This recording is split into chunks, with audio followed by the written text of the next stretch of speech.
Good morning student.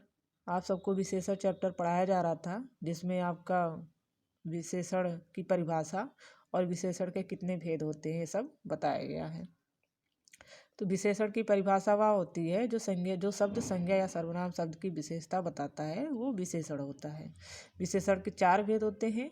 Number 1 गुणवाचक विशेषण, number 2 संख्यावाचक विशेषण, number 3 परिमाणवाचक विशेषण, नंबर 4 सार्वनामिक विशेषण। आपको बताया गया था कि संख्यावाचक विशेषण को भी 2 भागों में बांटा गया है, निश्चित संख्यावाचक विशेषण और अनिश्चित संख्यावाचक विशेषण। परिमाणवाचक विशेषण को भी 2 भागों में बांटा गया है, निश्चित परिमाणवाचक विशेषण और अनिश्चित परिमाणवाचक विशेषण।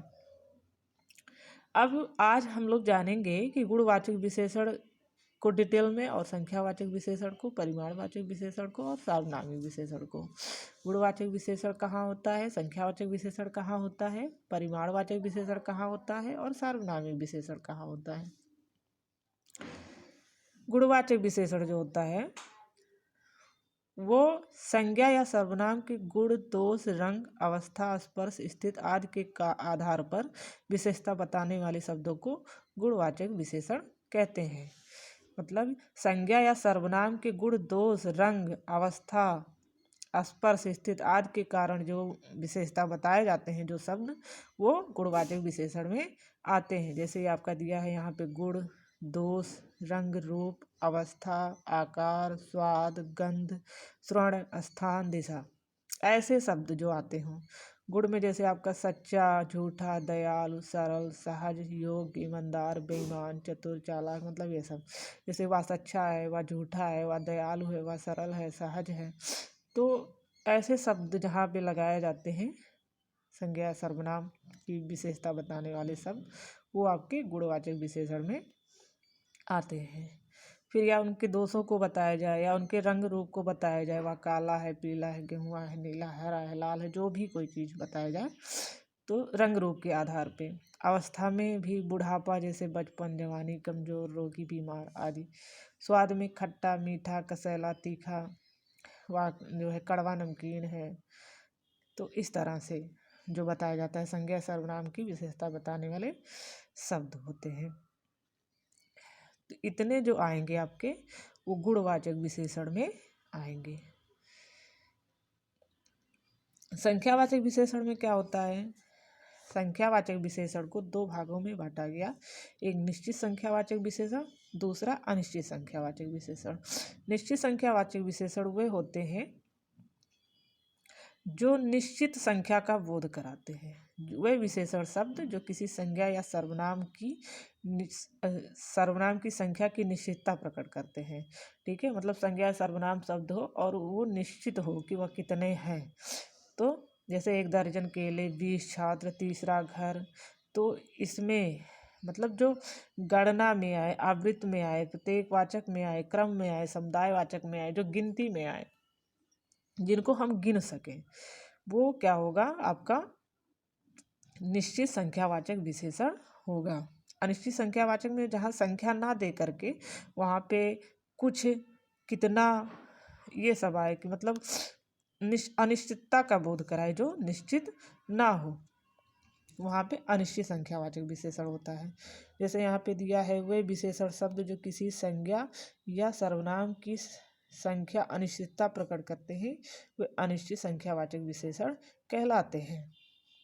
जैसे आपका कुछ लड़के, थोड़े अनार, बहुत से छात्र, 2-4 आदमी। तो इस तरह से मतलब पता ना हो। जैसे यहाँ पे दिया है आपका संख्यावाचक में दिया है 1 दर्जन केले, यहाँ पता है मतलब कितने दर्जन केले हैं, मतलब 1 दर्जन केले। लेकिन यहाँ पे 1 की जगह पे हम लिख दें कुछ दर्जन केले, तो यहाँ पे क्या हो जाएगा, हमें पता नहीं है कि कितने दर्जन केले, तो ये अनिश्चित में बदल जाएगा, अनिश्चित संख्यावाचक में बदल जाएगा। 20 छात्र, कुछ छात्र हम यहाँ लगा दिए, या कितने छात्र, या इस तरह से। थोड़े जो है यहाँ पे दिया है, जैसे थोड़े अनार। तो इस तरह से अगर यहाँ पे केजी में आ जाए, किलो में आ जाएगा, तो मापतोल से संबंधित आ जाएगा, तो आपका परिमाणवाचक में हो जाएगा। तो संख्यावाचक विशेषण और परिमाणवाचक विशेषण दोनों को हम जब तुलना करके पढ़ेंगे, तो हमें ज़्यादा समझ में आएगा।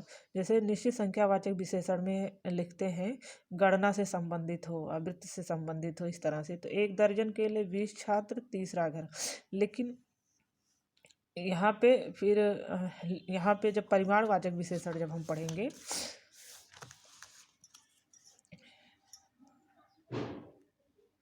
तो परिमाणवाचक विशेषण में क्या होता है, यहाँ पे मापतोल से संबंधित होता है। संख्यावाचक विशेषण जो होता है वो गणना से संबंधित होता है जिसको हम गिन सकें, लेकिन मापतोल से संबंधित नहीं रहेगा। परिमाणवाचक क्या होता है, वे विशेषण जो किसी संख्या या सर्वनाम के परिमाण, ठीक है, माप तौल की जो है विशेषता प्रकट करते हैं, वो परिमाणवाचक विशेषण कहलाते हैं। जैसे यहाँ पे लिखा हुआ 10 लीटर दूध, 5 किलो चीनी, 8 मीटर कपड़ा। तो ये इस तरह से जब आएंगे तो वो हमारे निश्चित परिमाणवाचक में आ जाएंगे। इसको भी 2 भागों में बांटा, निश्चित परिमाणवाचक, अनिश्चित परिमाणवाचक विशेषण। निश्चित परिमाणवाचक में क्या होता है, जो निश्चितता का बोध कराता है, वे विशेषण शब्द जो किसी संज्ञा या सर्वनाम के परिमाण की निश्चितता प्रकट करते हैं, वो निश्चित परिमाणवाचक विशेषण कहलाते हैं। अनिश्चित परिमाणवाचक विशेषण वे विशेषण शब्द जो किसी संज्ञा या सर्वनाम के परिमाण की अनिश्चितता प्रकट करते हैं, वो अनिश्चित परिमाणवाचक विशेषण कहलाते हैं। तो यहाँ पे जैसे दिया है आपका 2 किलो बादाम, 5 किलो सेब, 3 लीटर दूध, 5 मीटर कपड़ा। तो यहाँ पे जैसे यहाँ पे थोड़े हम लगा दें, थोड़ा सा, कुछ मीटर, कुछ किलो, कुछ लीटर, इस तरह से लगा दिए तो अनिश्चित में चला आएगा। और निश्चित में क्या होता है कि उसमें संख्या हो और मापतोल से संबंधित हो। जैसे इसमें आपका है मीटर, लीटर, किलोमीटर, तो ये मापतोल से संबंधित होता है।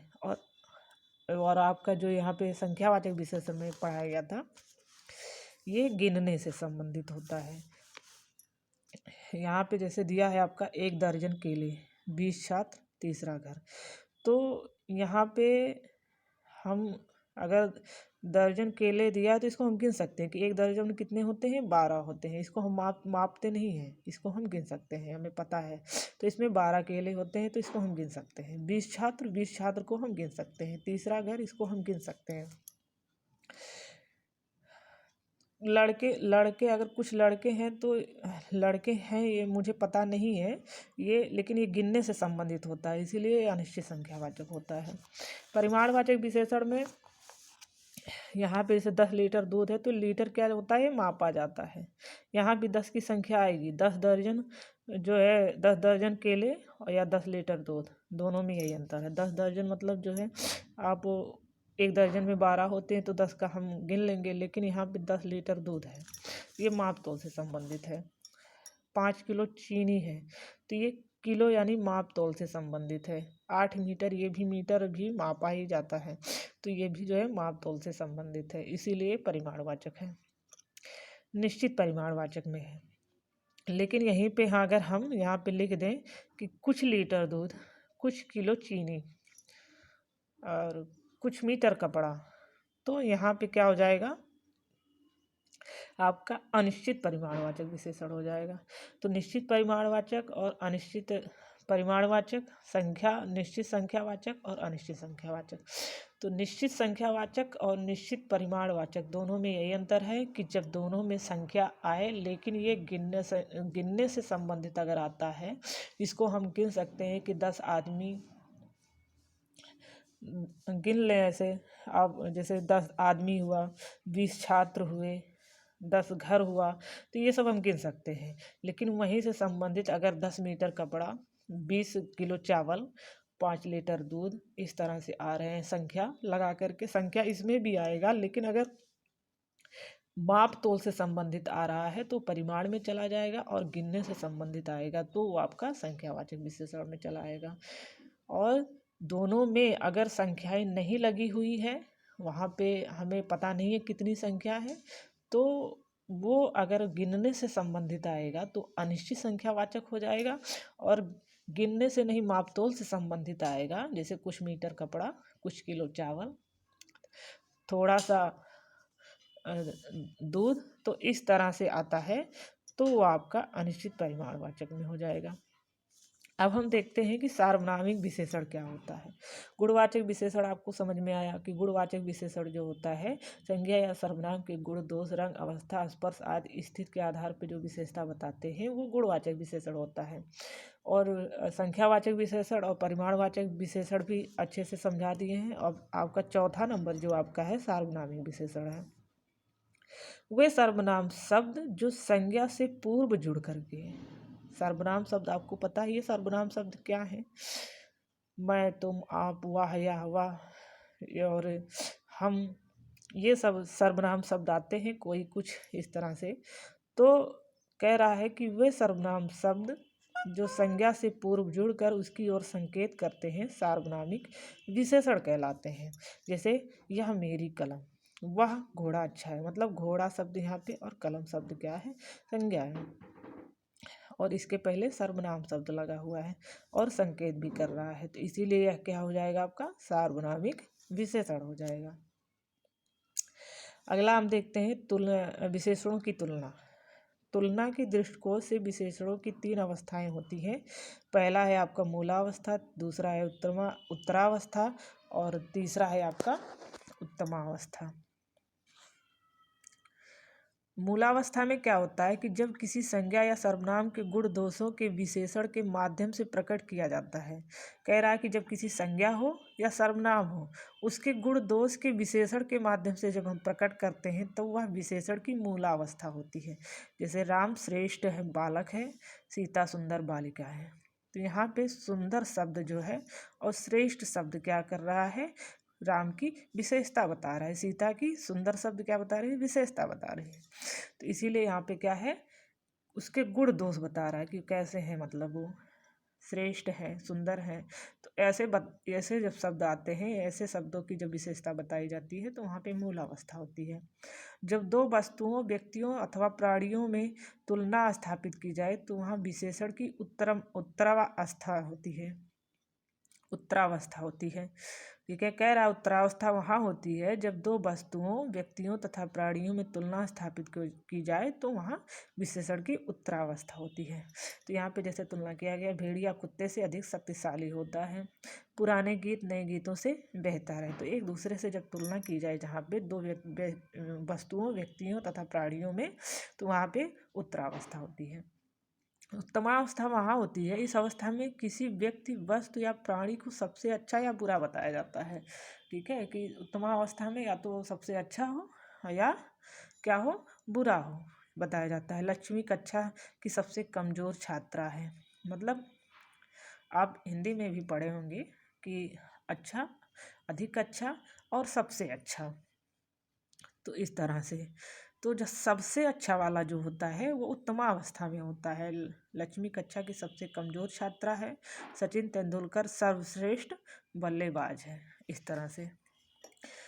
तो यहाँ पे अवस्थाओं में परिवर्तित किया गया है विशेषण की अवस्थाओं में।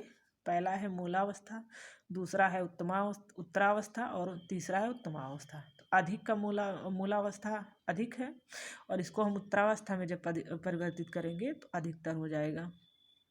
फिर उत्तमावस्था में जब परिवर्तित करेंगे तो अधिकतम हो जाएगा। उच्च का उच्चतर, उच्चतम हो जाएगा। सुंदर मूलावस्था है शब्द, उत्तरावस्था है सुंदरतर और उत्तमावस्था है सुंदरता। दृढ़, दृढ़तर, दृढ़तम। लघु, लघुतर, लघुतम।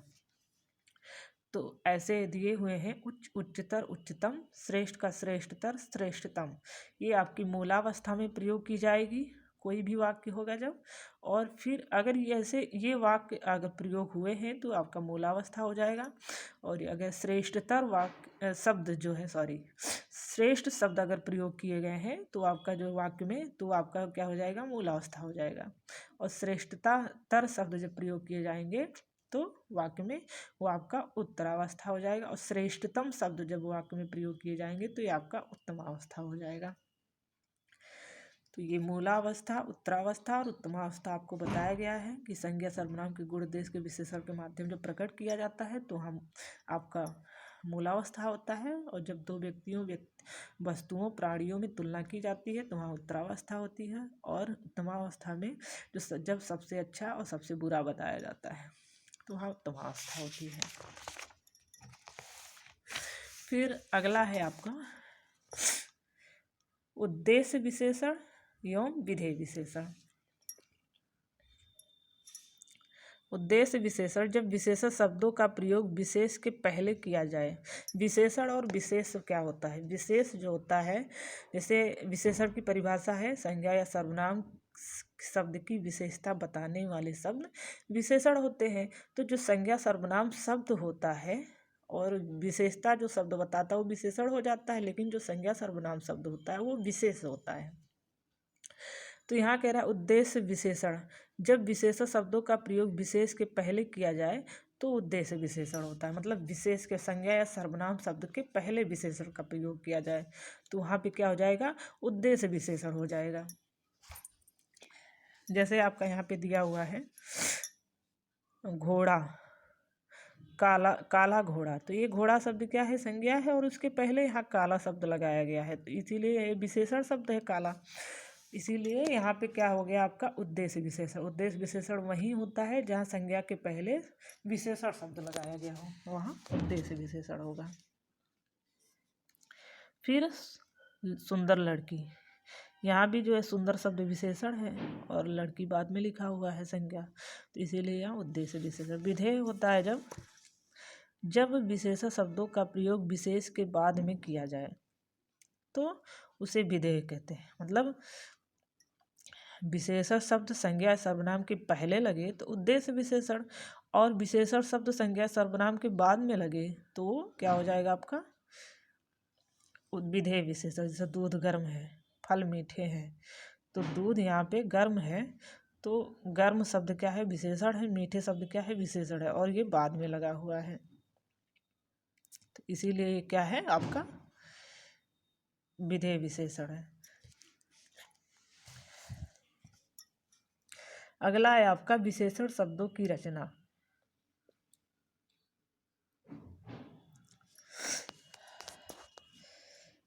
यहाँ पे दिया है कि हिंदी भाषा में विशेषण शब्दों की रचना संज्ञा सर्वनाम क्रिया अव्यय आदि शब्दों द्वारा की जाती है।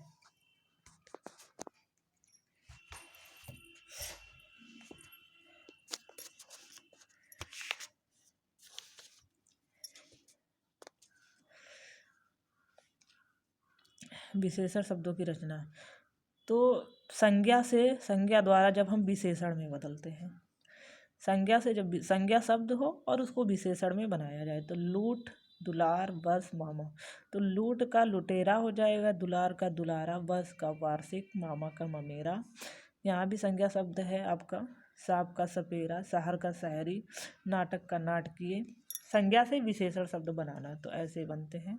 सर्वनाम से जो विशेषण शब्द बनते हैं, सर्वनाम शब्द मैं, हम, यह, हवा, ये सब हैं, तो मैं का मेरा हो जाएगा, हम का हमारा, यह का ऐसा, वह का वैसा।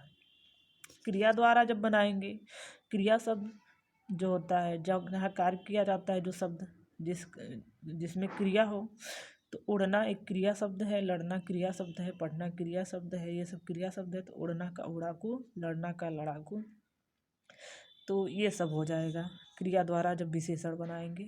अव्यय शब्द द्वारा, अव्यय शब्द आपको अभी आपका विकारी शब्द चल रहा है विशेषण तक, विकारी और अविकारी शब्द। विकारी में आपका संज्ञा सर्वनाम क्रिया विशेषण ये सब आते हैं, और 5 जो होते हैं वो आपके अविकारी शब्दों में आते हैं। शायद पीछे किसी चैप्टर में पढ़ाया भी गया है। जो क्रिया विशेषण संबंध बोधक, समुच्चय बोधक, विस्मयादि बोधक और निपातीय आपके अव्यय शब्दों में आते हैं, जिसमें लिंग वचन काल के अनुसार परिवर्तन नहीं होता है। तो ऐसे शब्द जैसे आगे, पीछे, नीचे, बाहर, भीतर, ऐसे शब्द जो होते हैं इनमें कोई परिवर्तन नहीं होता है। ये ऐसे आगे ही लिखा जाता है, पीछे ही लिखा जाता है, नीचे ही लिखा जाता है। इसको हम नीचों नहीं ले सकते, नीचे नहीं ले सकते, है ना। तो ऐसे शब्द अव्यय होते हैं। तो आगे का विशेषण शब्द अगला हो जाएगा, पीछे का पिछला हो जाएगा, नीचे का निचला हो जाएगा, बाहर का बाहरी हो जाएगा, भीतर का भीतरी हो जाएगा। तो ये चैप्टर आपका स्टूडेंट ख़त्म हुआ। विशेषण शब्द इसको आप लोग अच्छे से पढ़ लीजिएगा। जहाँ नहीं समझ में आता है वहाँ आप हमें मैसेज करके बता सकते हैं। इसको 1 बार 2 बार 3 बार पढ़िए। और आपको होमवर्क दिया जा रहा है। होमवर्क आज का है, इसको आपको निम्नलिखित वाक्यों में से कौन सा विशेषण का प्रयोग हुआ है वो बताना है। पहला है आपका, आज पहलवान जी ने कम आम खाए, नेता ने 6 बटन लिए। तीसरा, हरप्रीत ने 2 दर्जन रुमाल खरीदे। चौथा है, मुझसे कुछ चाय गिर गई। 5वां है, पूनम ने आधा लीटर दूध लिया। 6वां है, पिताजी ने थोड़ा भोजन कर लिया था। तो ये आपको बताना है होमवर्क में। इसको आपको होमवर्क करके वाट्सअप करना है मुझे। और होमवर्क में आपकी एक पेज राइटिंग भी रहेगी, उसको भी लिख करके आपको मुझे सेंड करना है। सब लोग डेली का डेली एक पेज राइटिंग सेंड करेंगे। मुझे जहाँ तक लगता है कि आपको विशेषण चैप्टर समझ में आ गया होगा। अगर नहीं समझ में आया है तो आप मुझे मैसेज करके बताएंगे। Okay student, thank you, have nice day.